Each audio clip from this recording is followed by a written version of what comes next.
site here, right in the middle. Our site is um, determined to be, commercial mixed-use site with that sits on East-West Highway, which is a urban boulevard. Pearl Street, the future of the Pearl Street, is kind of been planned as a future retail corridor. Even though we're not directly on Pearl Street, our goal is to kind of take some of those keys in mind as we lay out our ground floor plan. However, you can see we're right in the middle, pretty close to the metro, and one of the first buildings you see entering Bethesda from East-West Highway. The existing site, here's some photos, so I'll kind of walk you around from top to bottom. So number one on the top left is just looking directly at the current site. The current site is, there is currently a 5-story office building currently located there. Number two from the southwest, looking at the front. Number three, looking basically across the site, right down in front of, I guess, located in the parking lot in front of the building. 4 is looking down the east alley towards the school. Number 5 here is in the parking lot, right in the middle of the site, looking back at the existing office building. 6 is a little bit farther back from the adjacent property, looking at the whole parking lot on the backside of the site. And then 7 and 8 are coming around, looking at the short end of the property near the adjacent houses on the west side. So we are cited to be CRT 1.5 with an R 1.5 and a height allowance of 100 feet with a 50-foot step down on the backside. We are proposing a 10-story building within that 100 feet with step downs at multiple step downs on the backside, which we'll discuss further. So we are in compliance with the overall massing of what's been proposed by the downtown plan. Within that 10 stories, we're anticipating providing roughly 350 units with double height ground floor amenity and double height ground floor retail. So our design goals for the site is to achieve the design goals of the Bethesda plan and provide a dynamic, sustainable, and inclusive signature addressed through building placement, street activation, base variation, articulation, using the tools of the reduction of bulk and tower top design, all of which with the goal to create a signature residential tower that is scaled, approachable, and engages, enhances the pedestrian experience, and supports the transformation of the Pearl District. So we're going to start here talking kind of more about our site-related concepts and plans, and then get into the massing. So here, as you can see, one of the first design guidelines is our street type. So as I mentioned earlier, we are located on East-West Highway, which is considered an urban boulevard. The overall building placement of the site is, recommended a build-to line of 25 to 30 feet and a setback or step down on the front at 3 to 6 stories between 10 and 15 feet. However, we are looking at using the alternative treatments on this side for our step back, as we are under 120 feet. So we are looking at methods to reduce the bulk by avoiding having to step down on East-West Highway. As you can see down here, and we'll blow it up a little bit on the next slide, the recommended building placement step back from the East-West Highway is 25 to 30 feet, but however, you can see we are showing 40 feet. Now, this is kind of consistent with the future plans for the right-of-way at East-West Highway. So we've been working with staff to kind of look at this street section and plan appropriately for the future of this section of East-West Highway. And what it ends up being is, to create that 40-foot setback with the future 120-foot right-of-way of East-West Highway, we are including an 8-foot tree buffer on the street, an 11-foot shared use path that we're currently providing here that will taper at the edges of our site to connect to the existing sidewalk, which is directly adjacent to the street, followed by a 6-foot tree panel, and then up to 15 feet of sidewalk space on the ground floor. We are also looking back on our ground floor of setting back the building just a little bit. Additionally, at that 15 feet, about 2 feet at the retail and about 5 feet at a lobby entrance. So as I mentioned earlier, we are providing ground floor retail and ground floor lobby space. Our goal here with where we're locating the retail in the lobby is, as I mentioned earlier, one of the future goals of the Pearl Street is to create a kind of a retail node street. So with that, our thinking was, let's try to put our retail as close to that node as possible to engage that retail corridor, while allowing our lobby to kind of be that front entrance to Bethesda as you travel on East-West Highway entering Bethesda.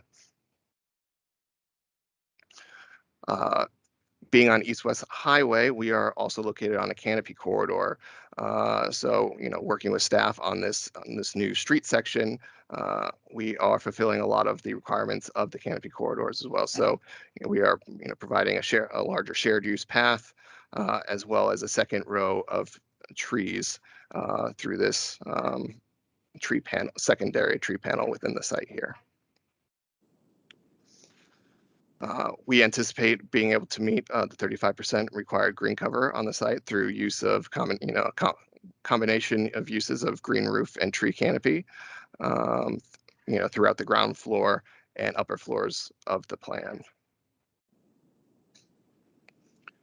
Next guideline is servicing access and parking. As you've noticed on the site, we have consolidated our curb cut to one curb cut on the west side of the site. We've located on the west, as I mentioned earlier. Our goal is to kind of utilize the lobby as the main entrance to the site, and as you approach Bethesda from the east. So we felt that it would be appropriate to kind of keep that a nice clean section so that when you drive by, you see the building, see the entrance without any service-related features blocking your view. Now, by consolidating the curb cut, into one curb cut, we have all of our service-related items located off that. So we have our loading dock and our garage ramp into the building, both of which are located obviously on the interior side of the site, but also located on the side of the site facing away from East-West Highway, with the goal being we are integrating both the garage entrance and the loading dock into the overall massing and architecture of the building. Now we're going to start getting into the massing concept, but here's kind of what this plan has been extruded out into. So this is a view from the southeast, looking at our site with East-West Highway here in downtown Bethesda, right here in the top left.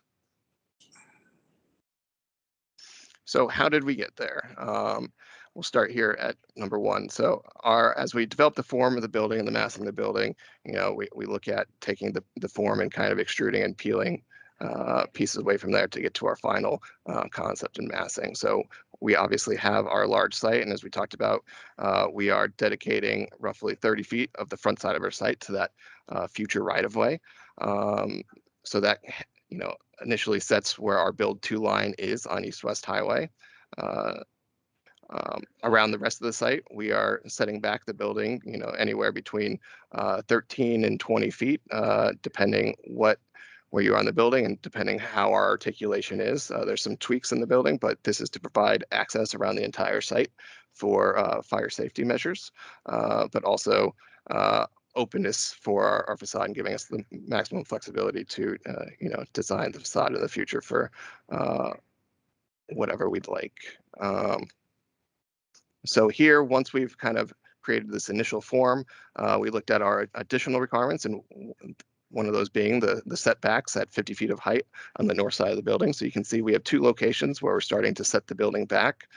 We have 3 total setbacks, one on the front edge here facing the north side at the 3rd floor, and 2 additional ones at the 5th and the 7th floor on the northern portion of this wing. So as we get there, we've kind of put together our main form of the building, and starting to look at how do we break up this mass and how do we start to articulate it. So one of our main goals is, as you can see, the eastern facade here, which is very prominent, especially as you're driving up East-West Highway, is that it's fairly long. So one of our first goals was how do we break up this massing to kind of help split the facade and break it down to a better proportion for the rest of the building. While doing that, it was also kind of our goal to give additional prominence to and importance to that east-west facade, but not only from the entering on the east-west, but also viewing from downtown here. So what we've looked at doing is, bulking up the massing here to integrate with the penthouse and pulling up a vertical portion of the middle of the building to kind of help split the building from north to south, but also kind of give a hierarchy from the street to the penthouse here and create a mixture of heights and also kind of a tower feeling corner from both the east side and the west side. Going up to 5. So within that area, we look at, what can we do for these other facades? And as I mentioned, because we're under 120 feet and located on an urban boulevard, we're allowed to, look at the alternative methods that I'll go through shortly in terms of reducing bulk. And one of those is kind of creating an elevation that's using a very articulated, unique geometry and massing to kind of help break up and scale down the building. So we're looking at utilizing a similar language on both the east-west facade and also on the eastern and western portions of the building that articulate the building but tie in together and create this uniformity throughout the building. And then number 6 is kind of the more refined version of this, where you can kind of see that we've taken the next step in showing, the potential activation of the facades through that undulating articulation, but also the use of projecting and recessed balconies, and including, an articulated tower that ties into the rest of the building as well.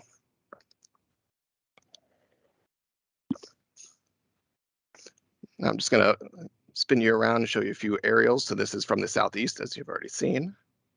And you can see here, breaking up this longer facade with the tower massing, but also, creating a unified facade with that undulating articulated facade on the southern east-west highway and on the eastern facade. Because as I mentioned, this is, we feel that this is a very prominent facade, and we didn't want it to feel like a one-sided building that just faces east-west. So by unifying the rest of the facade using the same language, we feel that we can kind of create multiple main facades, and there's no real back to this building.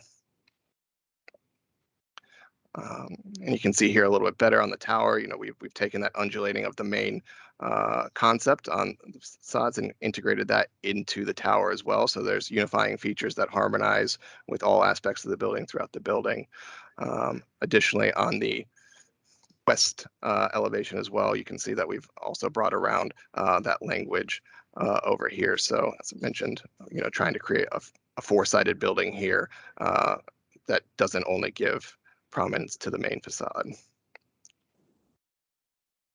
Looking from the northwest, you can see the step downs that I discussed previously. And from the northeast here. So as I mentioned earlier, and we'll just mention again, one of the design guidelines is base building placement. Here, we can see the base of the building, and the building is set back to that 40 feet based off the right of way, with our retail, double height retail and amenity at the ground floor, creating a continuous street edge with the building. So our goal for the base street activation and variation articulation is to create a very active facade on East-West Highway. So we have on the left side that double height retail that would have a transparent 2-story base with lots of activation with the retail that's integrated into a dynamic architecture that creates that scale and proportion of the building. As I mentioned a little earlier, the retail is pushed out a couple feet proud of the main corner of the lobby. So we have a variation in plane change on that ground floor, but we also anticipate having a 2-story lobby at the corner as well. So this will create this taller base feeling at the ground level and help kind of proportion the rest of the building going up. Above that, we are having this undulating, articulated facade that's integrated with balconies and terraces to give that additional level of activation to the street.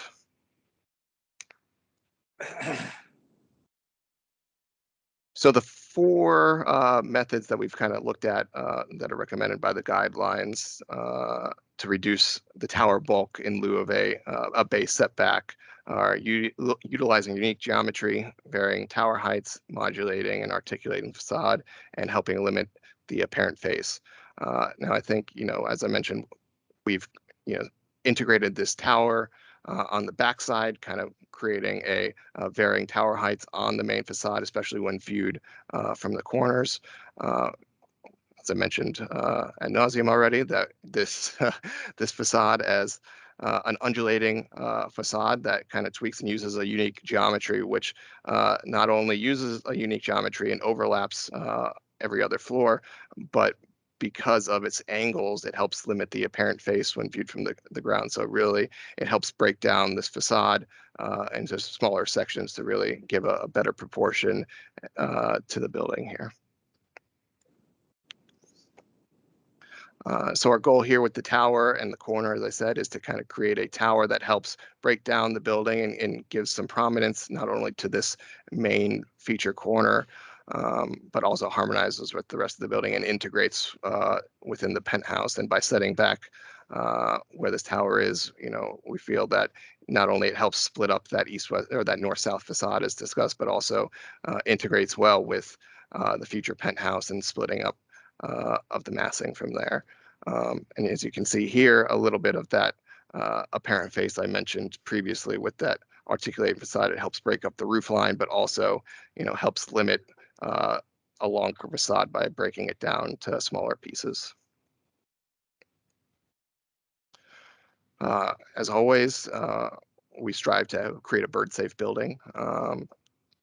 And we anticipate throughout the design of this that the detailed articulation of the facade, the use of varied materials in different planes, the projecting and recessed balcony, all of which help create some noisy architecture, break at the building, and create different layers of shadows that help overlay with the glass and reduce reflections, will create a bird-safe building in the future.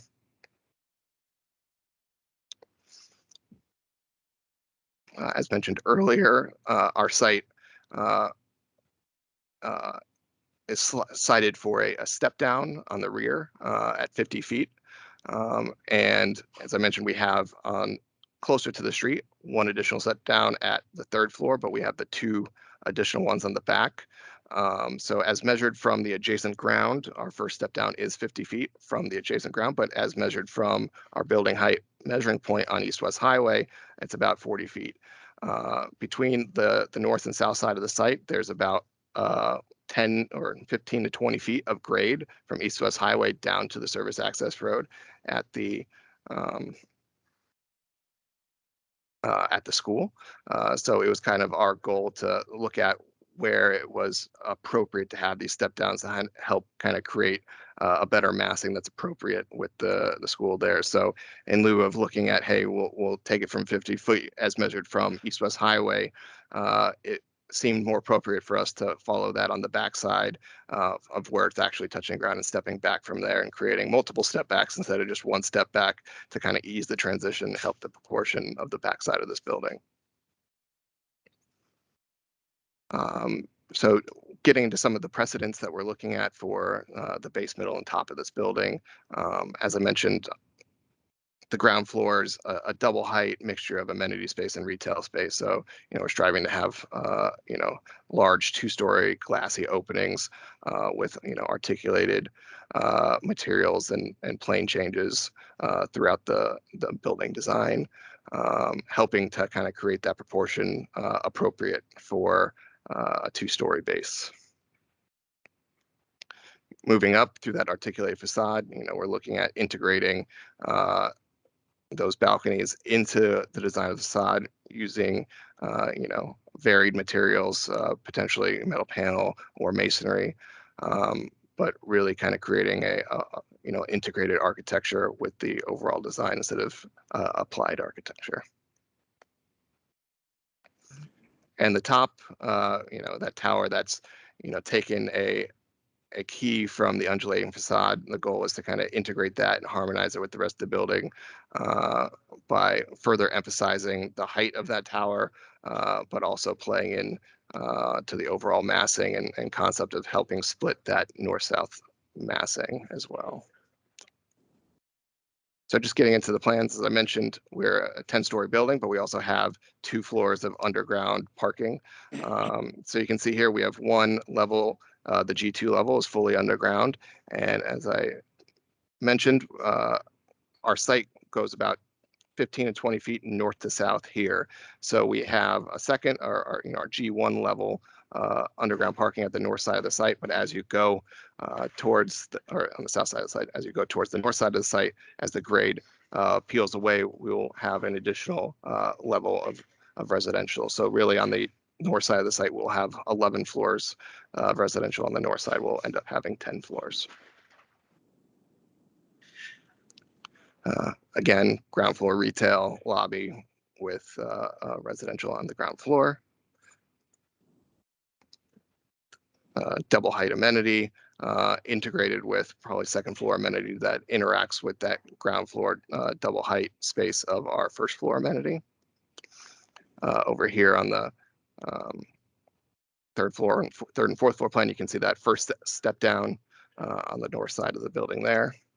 And then as we go up to the 5th and 6th, 7th, and 8th, you can see those additional step downs on the north side there. And here you can really see how the tower massing and the articulated facade kind of work in harmony with each other through the plan, but also help break up the facade. So we anticipate on the roof, obviously utilizing a mixture of planting, bioretention, green roof, but also integrating a penthouse amenity space with this tower that looks out onto terraces and also a future pool deck that integrate with the building and integrate with our mechanical screening as well. And a few sections here to kind of further illustrate the step downs and kind of our adjacency to our neighbors. Kind of moving from north to south. This A section is cut through the meat of our building here, right up at East-West Highway, so you can see where we're set back from our adjacent neighbors and see where that 2 levels of underground garage is. Moving through the building, you can see how we start shifting down, and on the west side of the building is located just the church parking lot here with our East-West Highway neighbor on the right. And then the long north-south section here further illustrates kind of that grading coming down. So you can see the grade difference between our G1 level and the first floor here and those step downs on the north side, stepping back from the BCC access drive. And that is the extent of our presentation. So I will open it up to any questions or comments, unless Pat or John, you'd like to add anything additional? No, I think you covered it all, Chris. Thank you. I have a couple questions. First off, the East-West Highway shared use path, is the curb line moving in the future? Or what's going on with East-West Highway?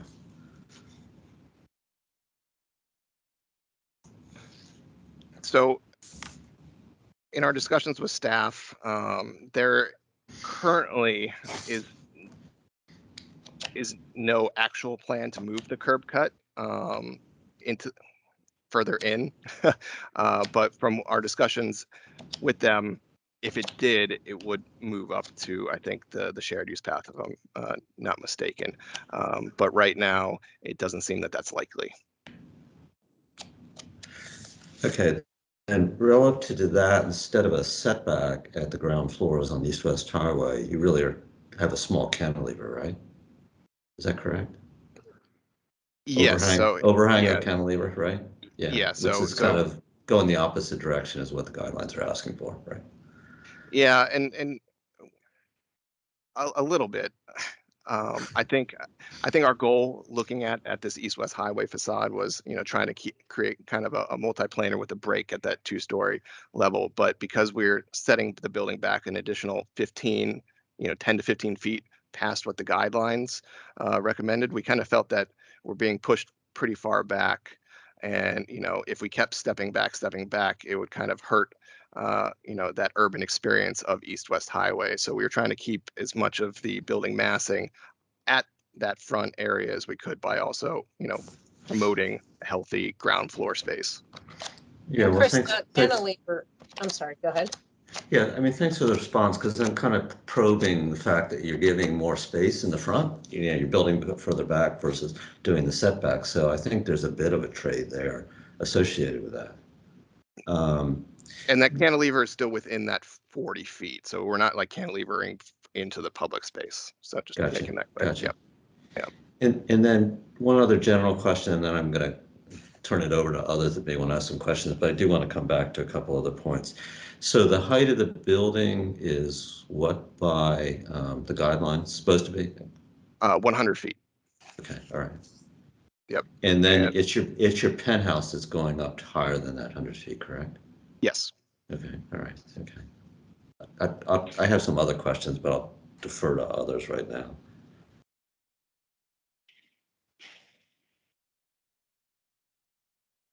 Well, nobody has them. Go ahead, Joe. This chapter, I have portions regarding the shared use path too. So East and West Highway is a designated separate bike lane street, right? So how does it connect back to the existing sidewalk, circulation wise? So the existing sidewalk here is an 8-foot existing sidewalk right on the curb line. So in our interim condition, we're tapering back at the edges of our property here to connect to the location of that sidewalk. Now, when our neighbors, if they're ever develop, they would push it back as well, and then we would have to, clean up and reconnect the shared use path there. So it will be reconfigured in the future. Yeah. We're assuming when the new development comes in. Yes. Okay. My second question is regarding the open space, potential open space on the downtown plan. It's in a similar location or close to your property. I just wonder, maybe this is staff questions too. What's the status of that? Is that correct? I was looking at the downtown plan yesterday. So the downtown plan, are you referring to the potential park designation? Is that what you meant? Yes, yes. Yeah. So there's a general designation for somewhere in that area, not site specific, obviously. And we've had several discussions with staff with respect to that. Given this property's configuration and its internal location on the block, and fairly limited amount of frontage along east-west, it was determined that this was not the appropriate site for that open space. It would be underutilized if used at all, and it just wasn't a logical location for it. So that being said, is the open space still in the plan in the future? In this area? Yeah, I don't think our development in any way precludes or prohibits it from going forward at some point when other properties in this area redevelop. We're not precluded. This project does not preclude it by any means. Okay. Thank you.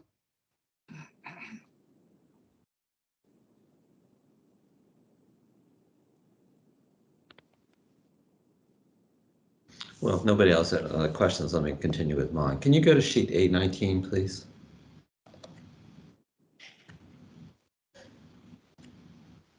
So I wanted to talk about the undulating facade, and let's call it, for lack of a better word, the crease you have on the undulating facade. I can see it being used in one of the precedents you have shown. Mm-hmm. But, you know, I think the reality is that crease works with a certain type of material strategy, but may not work with all materials, correct? You know, more likely to be curtain wall. I think potentially. I think it really depends on how the corners are articulated, but I think where the openings are, it could be utilized with either a masonry or a metal panel curtain wall. Yeah, I guess to be honest with you, I have some reservations about kind of being an idiosyncratic detail at a massing stage.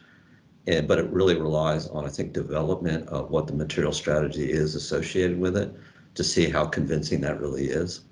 I mean, that'd be one point that I'm trying to make. Yeah, and I think, throughout the next part of site plan, right? When we get into those details, that's obviously something we'll pay attention to. I think the overall goal with, what we're trying to show and explain to you all is, the concept is we want to have this unique geometry that's articulated in a way that helps break up these facades, but unifies itself on, every facade. So it kind of creates and breaks down the whole building as a whole. So I think, when we're looking at, say, like you said, these details here, that's going to be, taken to the next step at site plan as we further develop the design. Right. And then relative to that, you also have a lot of balconies on East-West Highway, right? I mean, more balconies than you typically see in a multifamily residence, but then they don't actually show up on your plans. Yeah, we hadn't shown them yet on the plans. Right. We're still working on unit demising and unit mix, really.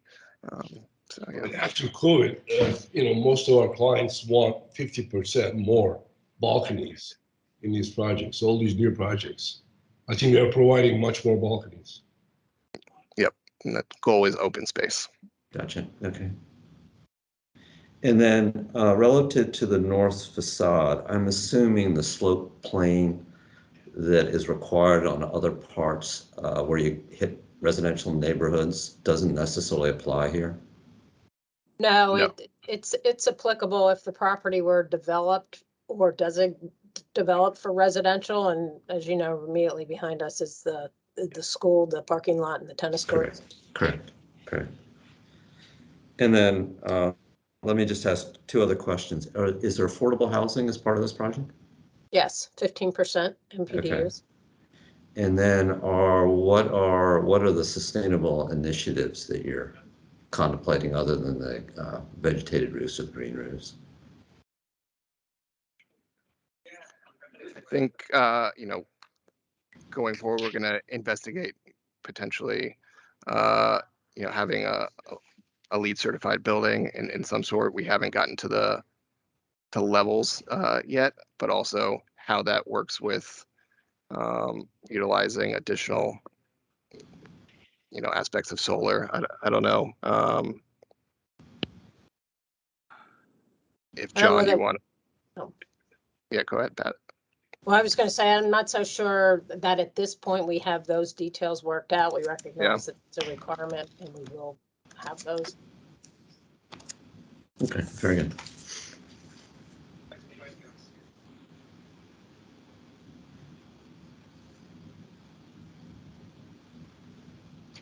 I'm struggling to understand the element that you called the tower,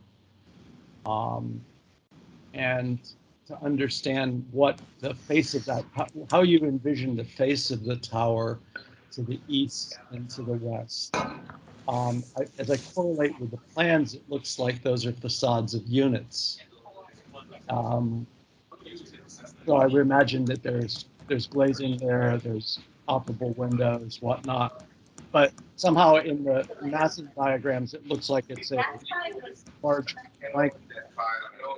Just trying to understand why it's important to disrupt the east-west highway facade from the tail, that eastern facade that goes back deep north into the site.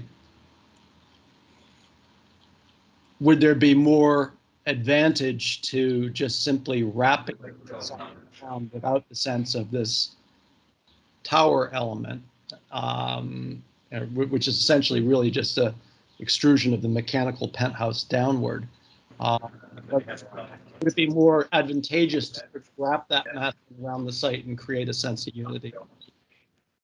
I think, looking at it, we did look at doing that, but it really then starts to emphasize the length of the northwest facade. And I think, early on in our meetings with staff, it was kind of discussed that this is a long facade. We want to see it articulated with active uses, but we also don't want it to feel that it's just this mile-long thing. We kind of felt that there's going to be massing and an extrusion of the penthouse potentially, and we felt that kind of extruding it in this order and kind of creating this verticality on the east-west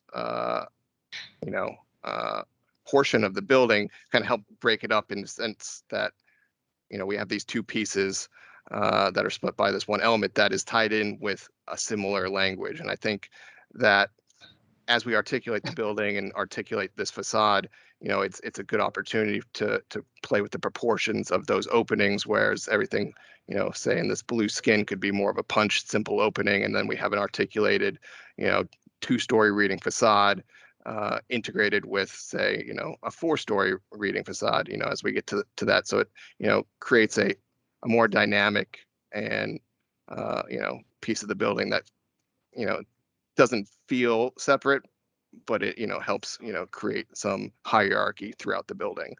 I think it was important to us to kind of look at, instead of, say, rotating this massing and focusing more on just this corner, if we could rotate it and split the building, not only helps us with this length of the building, but also doesn't only put prominence at this one corner and we ignore the rest. By extruding the massing here and integrating it both on the east and west sides, we create a similar language and simpler prominence to both the facades as you're looking at the building entering from East-West Highway, but also from downtown. So you can kind of see it in a similar portion and kind of creating that multi-sided building, even though it is a mid-block site currently.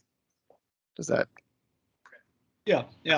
I guess I'm wondering if there's a way to have your cake and eat it too. If instead of the chamfer that's on the tower portion that is to the southern edge of that tower on the east side, whether that chamfer, rather than it being an entire extrusion, whether it could do some of the gymnastics of the facade that's on the front side, where it sometimes protrudes and then alternates, sometimes retreats to kind of both weave, and right now to me it seems like just this big stop, like a kind of a bookend that's kind of placed in the middle of a bunch of books. And I'm just sort of wondering if you could have your cake and eat it too. Whether I think that's entirely possible. As we take that next step through the design at site plan, I think that's what we'd look at. As you mentioned, it is integrated with the units and the balconies, and I think obviously as a prominent feature here, we might want to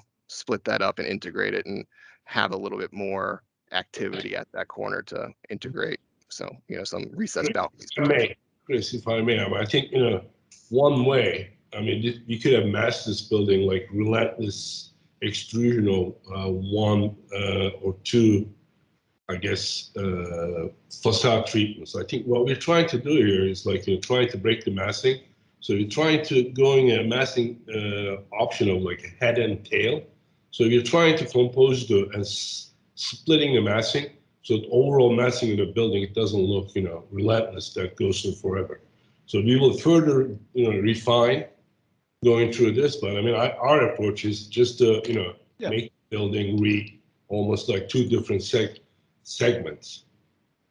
Fully understood. And I will just say, to your credit, this is a difficult site. It's not a site where you can look at the context. And I was initially, when I saw the two little frame buildings to the west, it made me think of 60 Oxford Street, which is a Perry Dean building on Harvard's campus that mediates between a rather large wing of laboratory spaces and a bunch of nice little Victorian frame houses that had to be preserved. We're not in that situation here. Those little houses, I don't think, are very long for this world. So it's a real hard, in my mind, it's a hard project from trying to figure out how to scale this thing. Also knowing that if everything is, if we continue to have success, that the building to the ECU is likely to be a candidate sometime down the road for replacement. So whether or not that length of that facade will ever even really be seen is another question. So it's I can see the stuff you're wrestling with. It's a tough site. It's not an easy one. It's not where the context goes. Here's some cue that you can pick up on immediately and hang your hat on that. So I agree.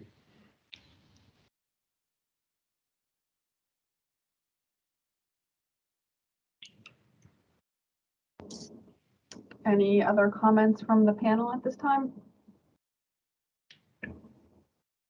I think most everything is a good story. I must say I'm having a little difficulty reading the graphics. They're so light, but I think tough site and a good solution so far. Thank you. So just so you know, our plan is to hopefully file the sketch plan sometime next month, work our way through sketch plan, and then we hope to, as soon as we get that taken care of, be back to you for site plan that presentation.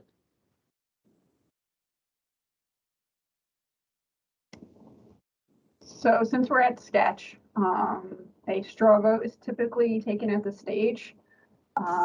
Is the panel ready for a vote with certain items raised today to be addressed at site plan, or do you want to see this again before taking the straw vote?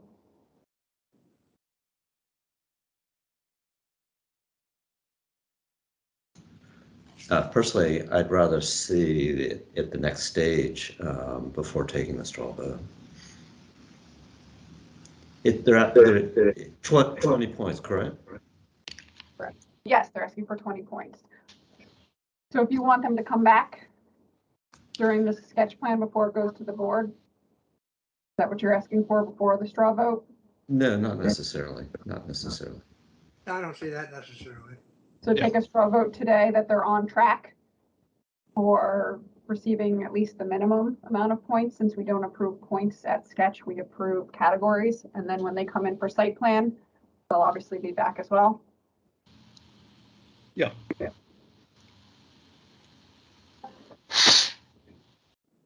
Yes. Yes. Yeah. Yes, indeed.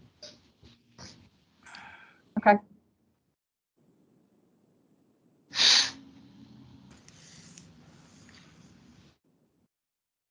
So Pat, Is that it, Stephanie, or anything else the that we need panel, to? you are on track, and we will see you at site plan. Thank you very much for your time and your comments. Great. Thank you very much. Thank you. Yeah. Thank you. Thank you. Thank you.